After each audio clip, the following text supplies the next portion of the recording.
The first time I saw her, I thought she was just another stranded motorist.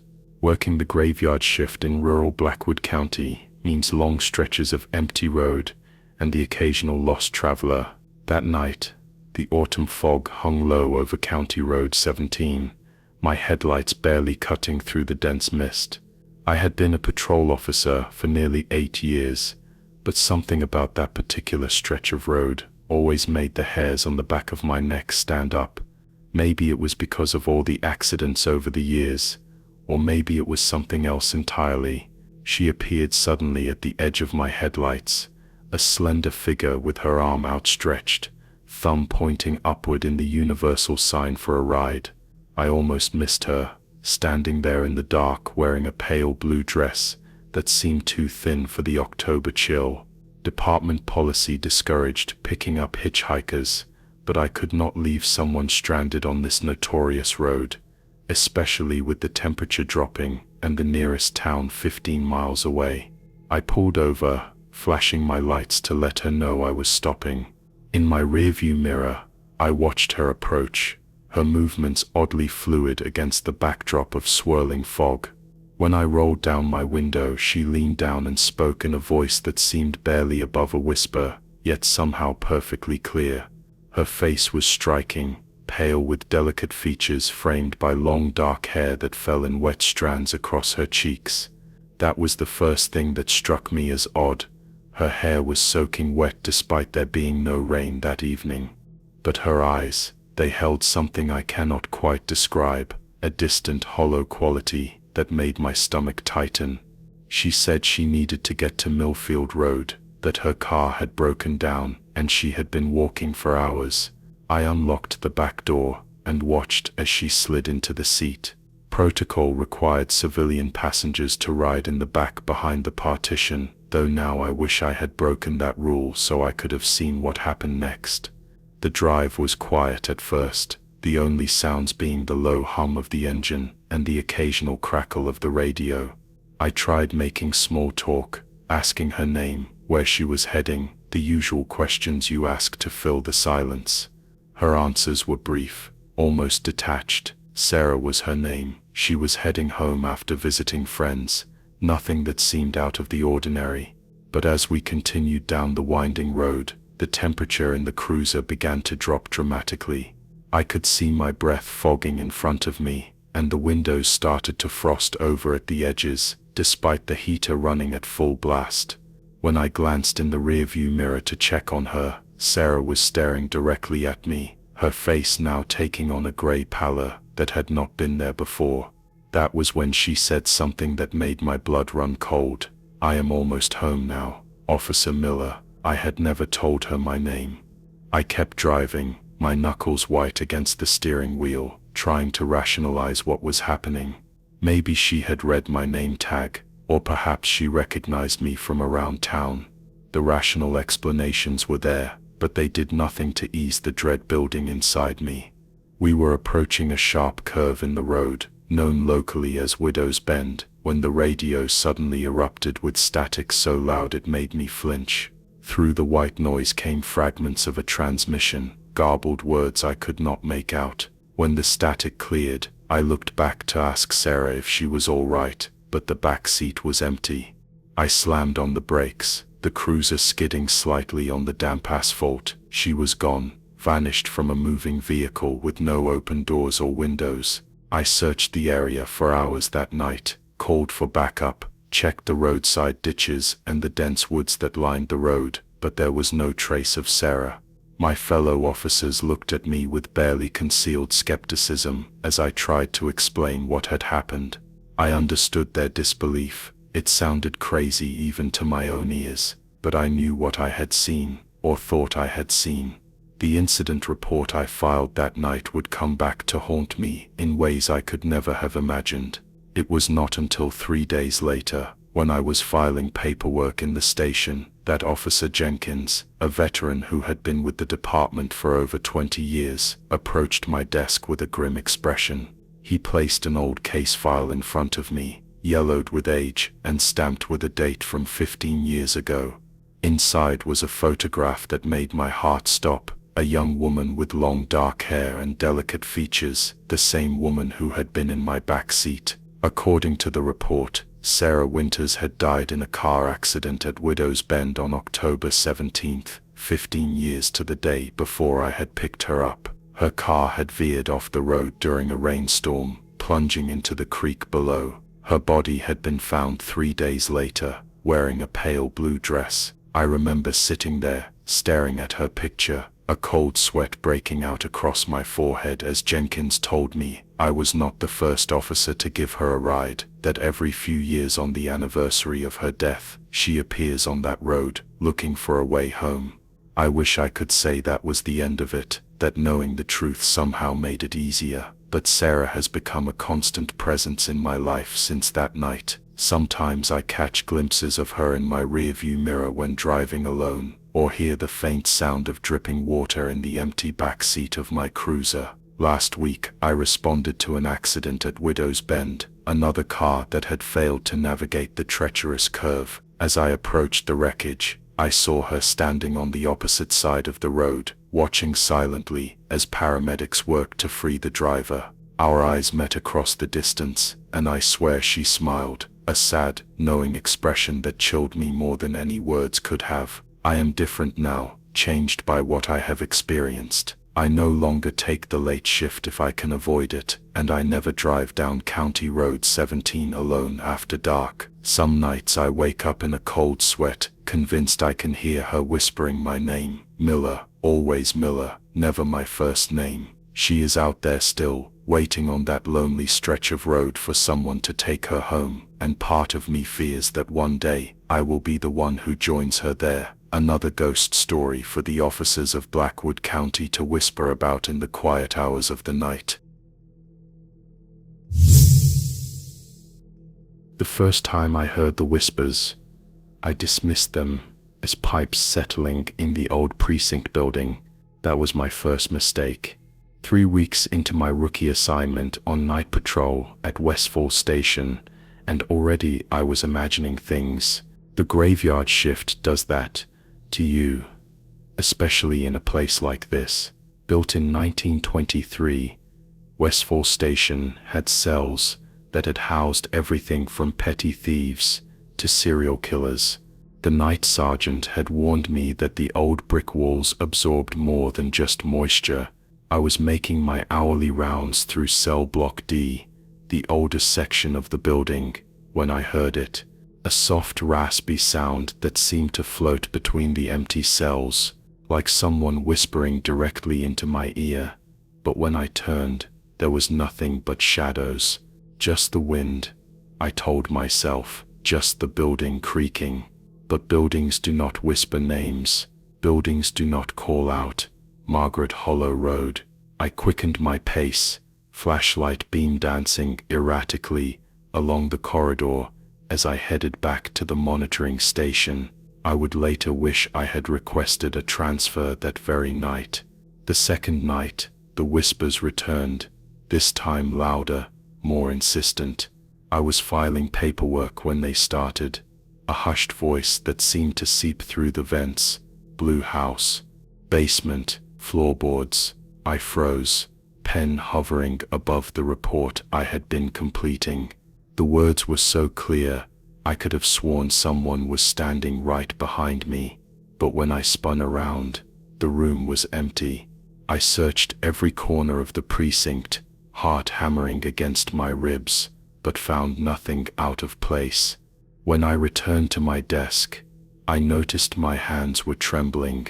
I poured myself another cup of the stale coffee and tried to forget about it. Some nights later, I found myself poring over old case files in the records room, searching for anything related to Margaret Hollow Road or a blue house. Call it curiosity, call it investigative instinct, but something about those whispers had lodged itself in my mind like a splinter. The case file was thin, yellowed with age, tucked away in a box marked 1977. Margaret Linden, 24, reported missing after leaving her waitressing job at the Pine Diner. Last seen walking toward Hollow Road. Never found.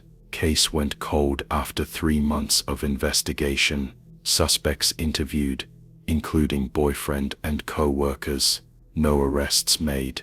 I stared at the grainy photograph of Margaret, her smile bright and hopeful, unaware of what fate had in store for her. Something about her eyes seemed to pierce through the decades, looking directly at me, pleading. I slipped the file into my jacket and returned to my patrol, a chill settling over me that had nothing to do with the precinct's faulty heating system. The whispers grew more frequent, more detailed.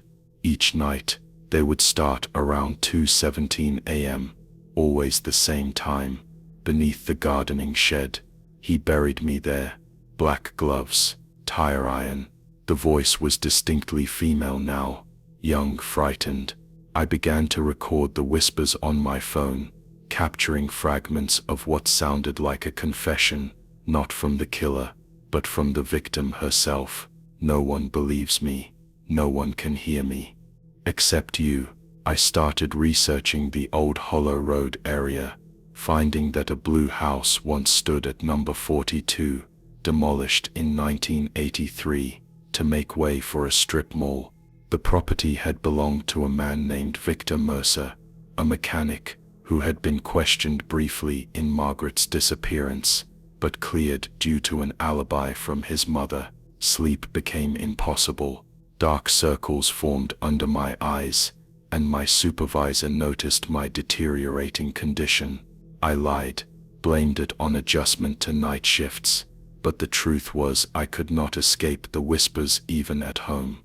I would wake up in a cold sweat, hearing Margaret's voice, seeing her face in my dreams, watching her final moments play out in horrific detail. He wore cologne that smelled like pine. He said he would give me a ride home. I knew him from the diner. I trusted him. One night, after particularly vivid whispers, I drove out to the strip mall, on what used to be Hollow Road. Behind it, I found an overgrown area, where garden sheds for the adjacent apartments stood. One of them, older than the rest, seemed to call to me.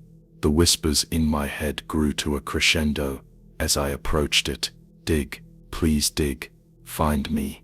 I returned the next day with a shovel, waiting until dusk when the area was deserted.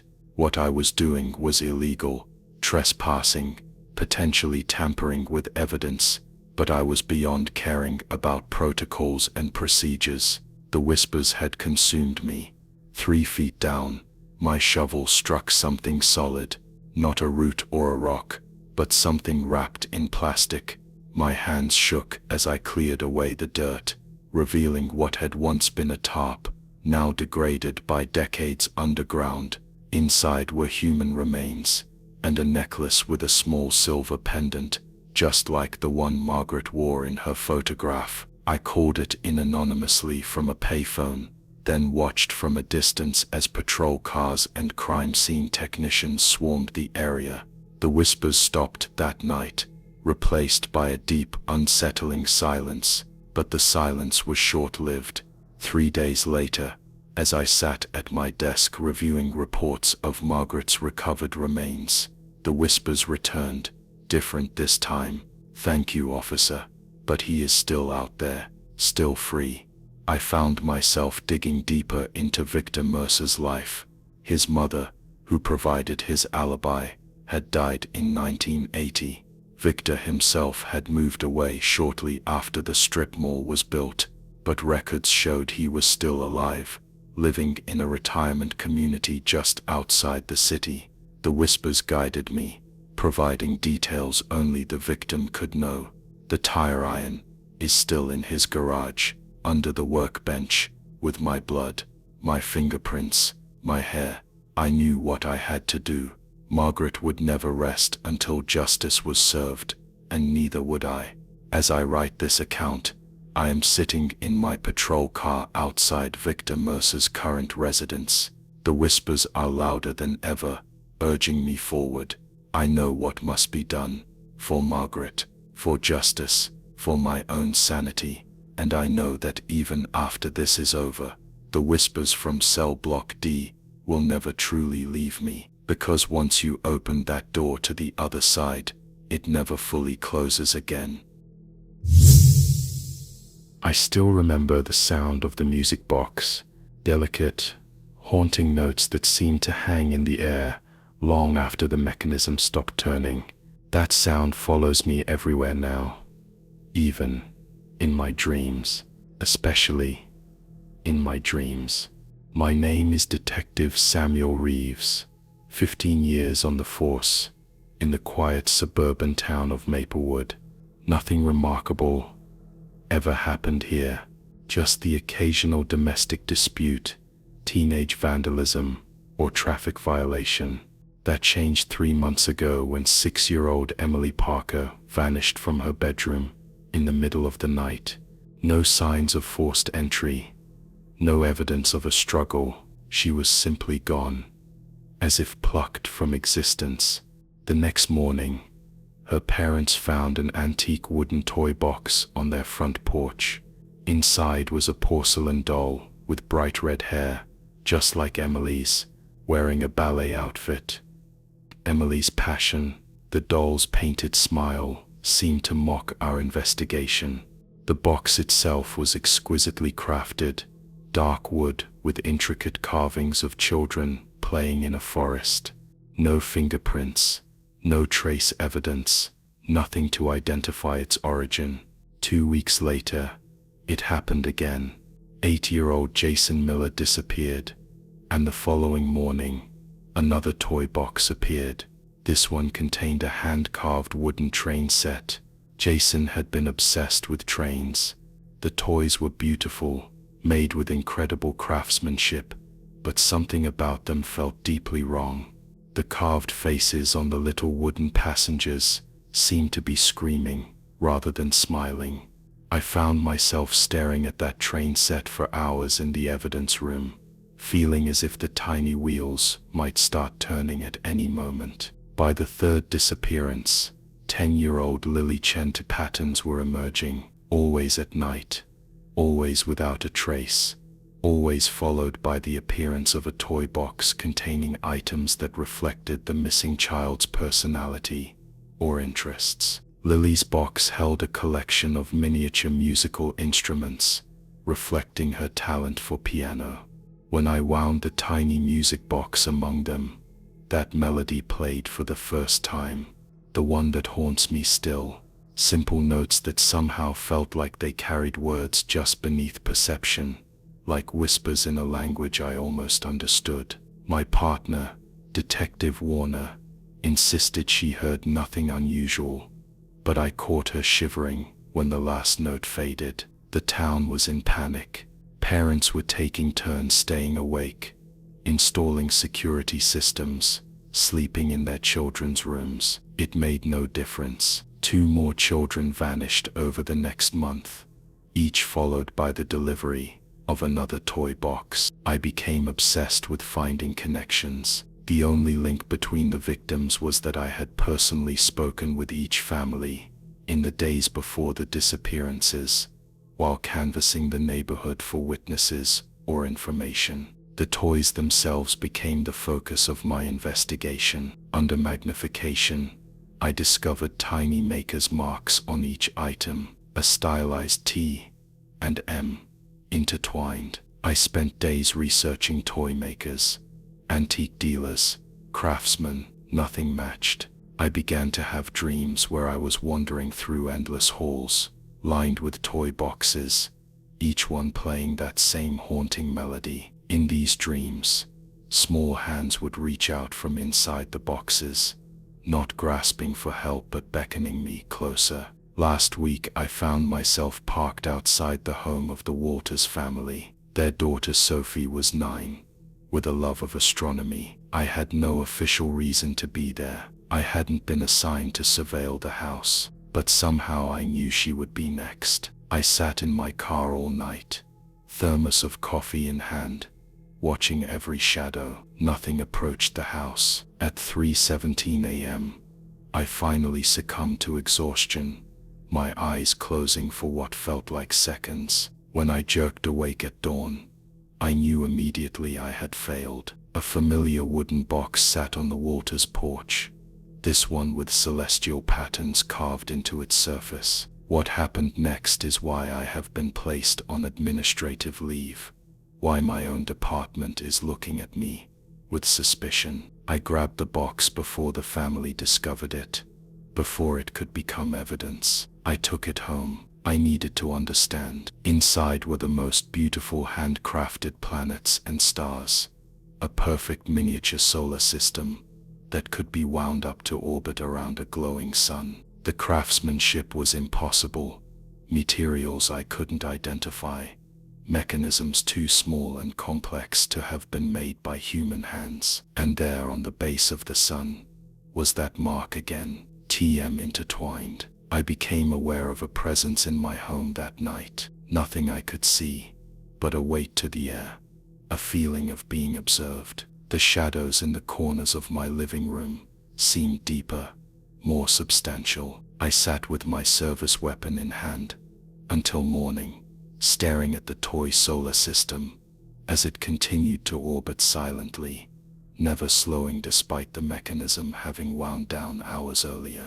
This morning, I awoke to find my front door standing open, though I distinctly remember checking the locks repeatedly before finally falling asleep in my chair. On my porch was a toy box, larger than the others. The wood was darker, the carvings more elaborate, scenes of a police officer standing guard while shadowy figures moved behind him. My hands trembled as I opened it. Inside was a perfect replica of my service weapon, a miniature police badge bearing my number, and a music box. When I wound it, the familiar melody played, but this time I understood the whispered words beneath the notes. They were never yours to save, detective, they were always mine. But now I want you. I am turning myself in tomorrow, confessing everything. I know how it sounds. I know what they will think, but someone needs to know the truth before I disappear, because I understand. Now, it was never about the children. They were just bait, drawing me deeper into this nightmare. I can feel it watching me as I write these words, waiting in the corners of my vision. The toy maker, and tonight, I know it will come for me. I never wanted to work the night shift at the police dispatch center. After 15 years as a patrol officer, a back injury forced me behind a desk, but I had bills to pay and a pension to think about, so here I was at 2 a.m., bathed in the harsh blue light of computer screens, taking calls from the frightened, the injured, and occasionally, the drunk and disorderly. The call came in at 2:17 a.m.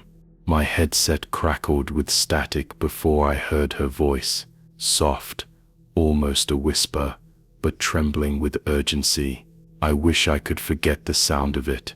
She said her name was Elaine Mercer, calling from 1482 Oakwood Drive.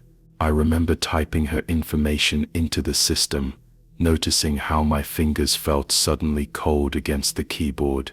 She was hiding in her bedroom closet, she told me. Someone had broken into her house. I could hear the fear in her breathing, shallow and quick. I followed protocol, assuring her that help was on the way, asking her to stay on the line, keeping my voice calm, despite the adrenaline that always kicked in during these calls. I dispatched units to her location, telling her they were just minutes away. That was when the call took its first strange turn.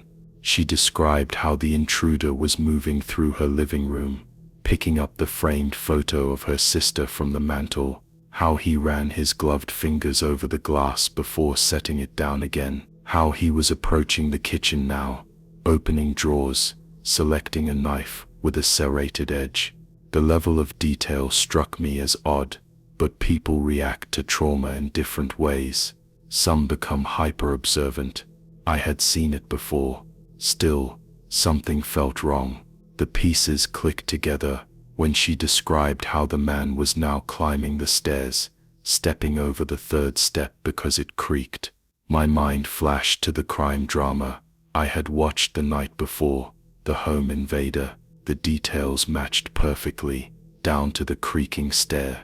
I felt a chill crawl up my spine as I realized what was happening. This woman was describing, beat for beat, the climactic scene from the show.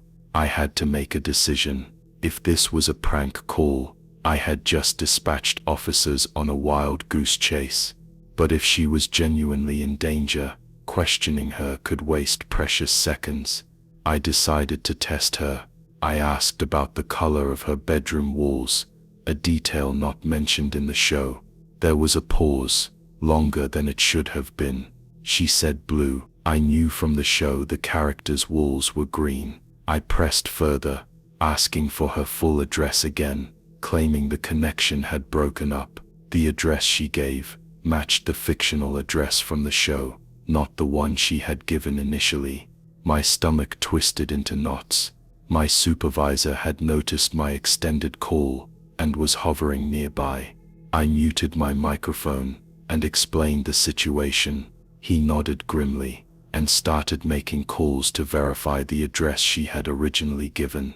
Meanwhile, I kept her talking, asking questions, trying to determine what exactly was happening. Her responses became increasingly erratic. She would follow the script of the TV show, then diverge into rambling descriptions that made little sense. Whispers about shadows that moved on their own, about eyes watching from corners of rooms where no one stood. I have been on thousands of calls in my career, but never had I felt such a profound sense of wrongness crawling beneath my skin. The officers reported back. There was indeed a 1482 Oakwood Drive, but no one was answering the door. When they peered through windows, the house appeared empty, undisturbed. They requested permission to force entry based on the emergency call. Permission was granted. As they breached the door, the woman on my line suddenly went silent. Then she laughed, a sound so devoid of warmth it made my blood freeze. She whispered, her voice suddenly deeper, distorted, as though several people were speaking in unison. They are too late for Elaine, just as they will be too late for you. The line went dead. I sat there, stunned, as goosebumps erupted across my arms. The officers confirmed what I had begun to suspect. The house was empty, had been for months according to neighbors. The previous tenant, a woman named Elaine Mercer, had died 3 months earlier, found in her bedroom closet, stabbed multiple times by an intruder who was never caught. What haunts me most is what happened in the days that followed. 3 more dispatchers received identical calls, each time from a different address where a murder had occurred months or years before. Each time, officers found empty houses and disconnected phone lines. Then yesterday, my personal phone rang at 2:17 a.m. The caller ID showed my own number. I answered despite the terror gripping my chest. The same voice, that terrible whisper that was not a whisper, spoke. I see you through your kitchen window. I know which drawer holds the knives. I will avoid the 3rd stair when I come up. I have disconnected your phone line. I have disabled your car. Your backup is responding to a false call across town. By the time they realize and respond, it will be too late. You see, I need a new voice now. Yours will do nicely. I have barricaded myself in my bedroom. I dragged the dresser in front of the door. I can hear footsteps on the stairs now, carefully stepping over the 3rd one. I know how this story ends. I have seen it before. The closet is not a safe hiding place. There is no escape from what comes next. If you are reading this,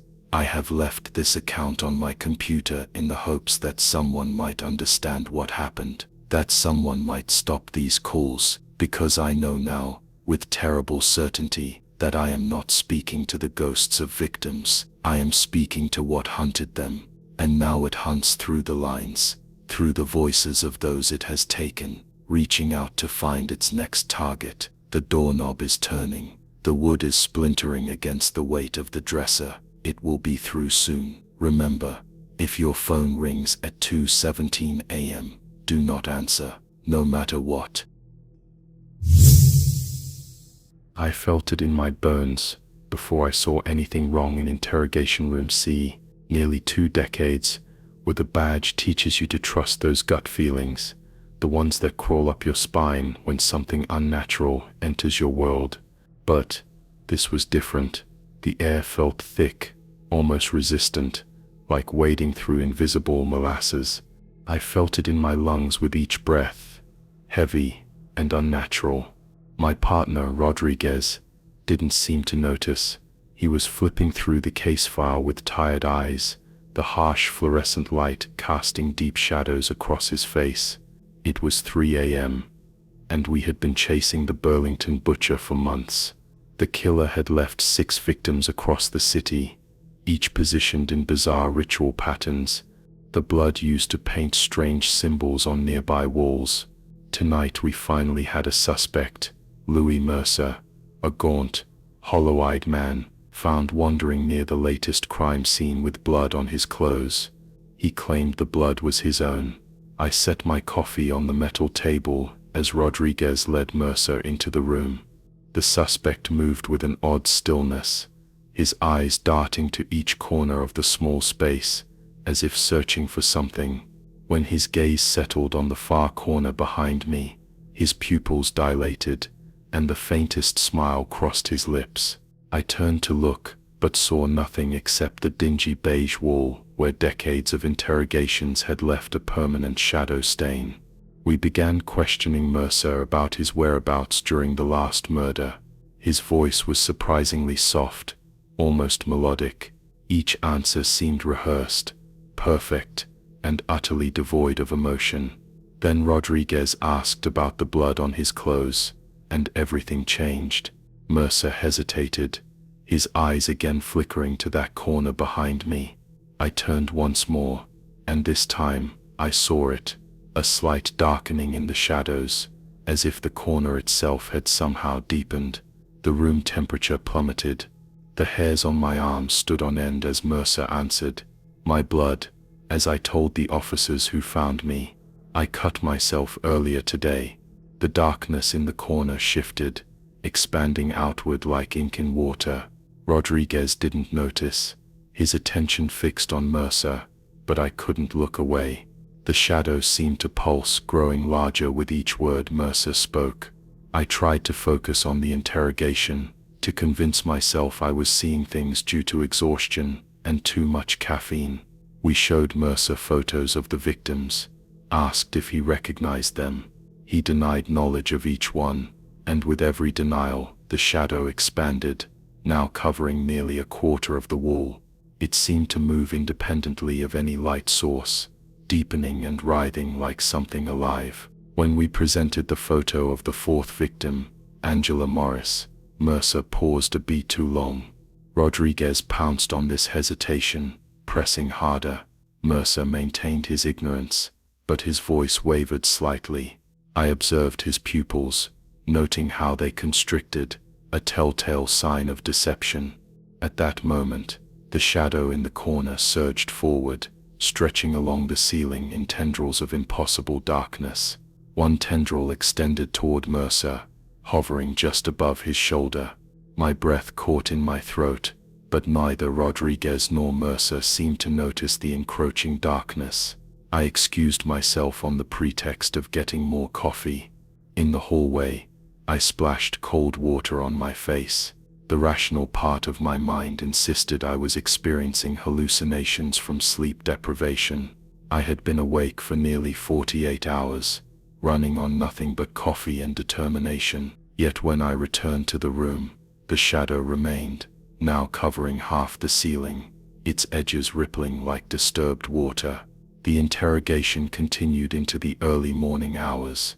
With each lie Mercer told, the shadow grew more substantial, more defined. It began to take a vaguely humanoid shape, with elongated limbs stretching across the walls. When Mercer denied knowing about the ritualistic nature of the killings, the shadow formed what looked like a grotesque, gaping mouth. I struggled to maintain my composure, to ask relevant questions while pretending I wasn't watching an impossible darkness consume the room. Rodriguez was getting frustrated. He slammed his hand on the table, demanding Mercer stop playing games. I needed to calm things down, get control of the situation. I asked about the symbols found at the crime scenes, sketched one on my notepad, and slid it across the table. Mercer's reaction was immediate and visceral. He recoiled, his body tensing as if electrified.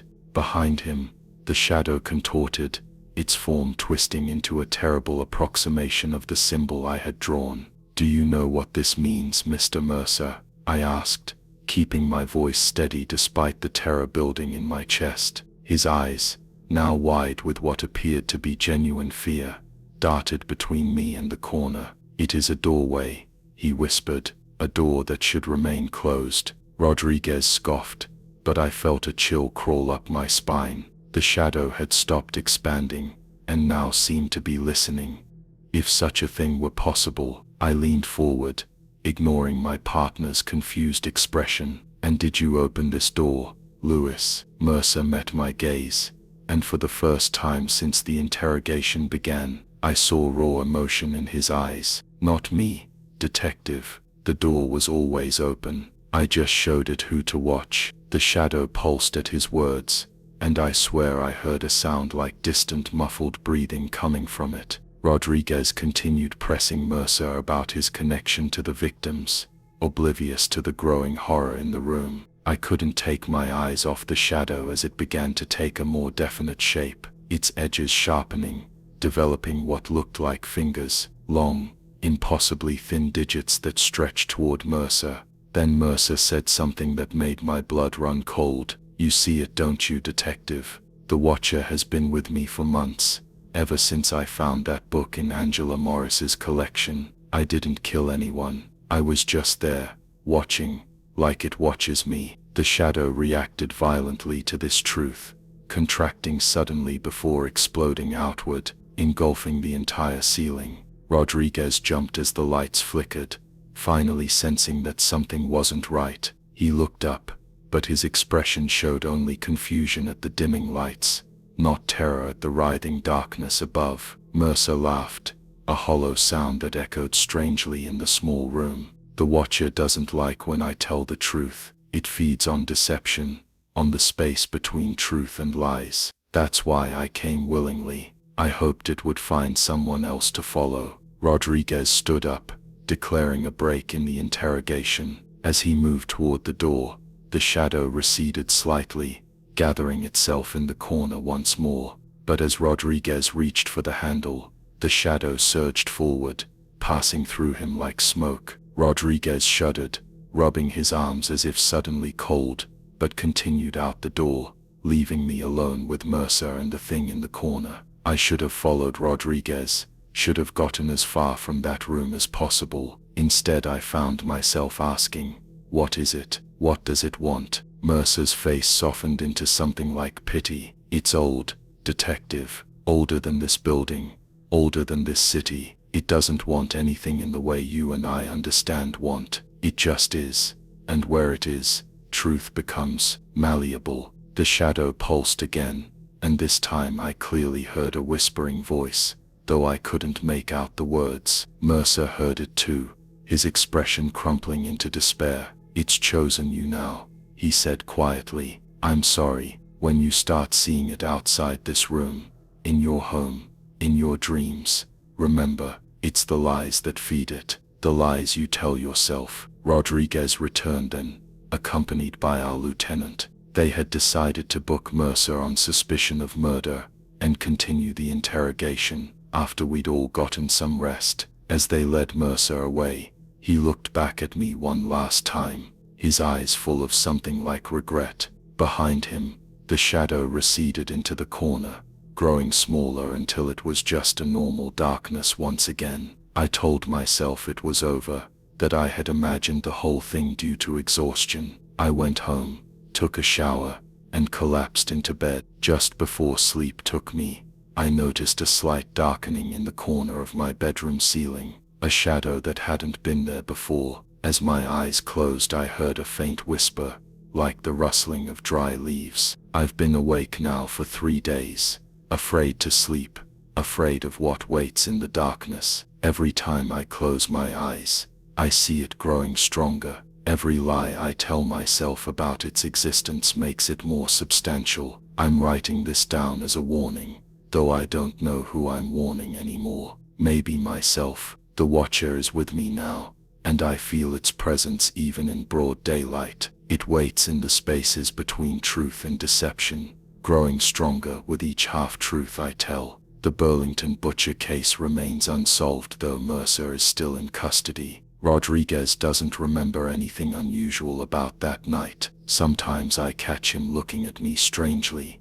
concerned about my deteriorating state. I haven't told him about the shadow that now follows me everywhere. Some truths are too terrible to share. If you're reading this and you see an unusual darkness in the corner of your eye, don't look directly at it, don't acknowledge it, and whatever you do, don't lie to yourself about what you've seen. The Watcher feeds on those spaces, and once it finds you, it never leaves.